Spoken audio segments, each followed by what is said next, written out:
শিলচরের ভাষা আন্দোলনের ঘটনাকে কেন্দ্র করে স্বরচিত একটি কবিতা। কবিতাটি সংগৃহীত তথ্যভিত্তিক লেখা। কবিতা 19শে মে। দিনটি ছিল 19শে মে 1961। বাংলা ভাষাকে সরকারি ভাষার স্বীকৃতির দাবিতে শিলচর, করিমগঞ্জ, হাইলাকান্দিতে শুরু হয়েছিল হরতাল পিকেটিং।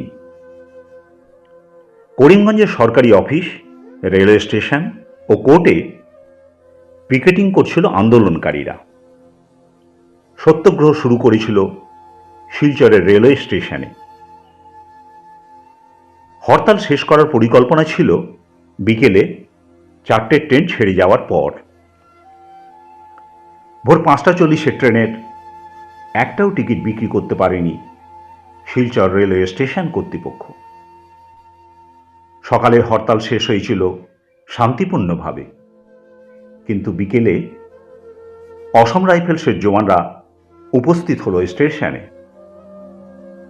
ঘড়িতে তখন 2:30। 9 জন সত্যাগ্রহীকে গ্রেপ্তার করে কাটিগড়া থেকে শিলচর স্টেশনের পাশ দিয়ে নিয়ে যাচ্ছিল পুলিশের একটি ট্রাক।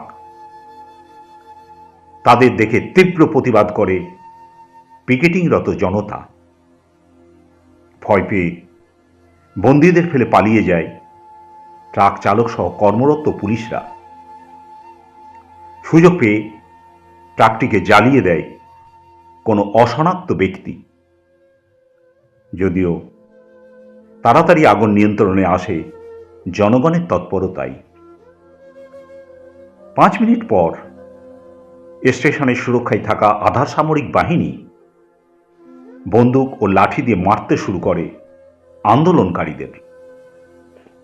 নির্বিচারে চালায় 17 রাউন্ড গুলি।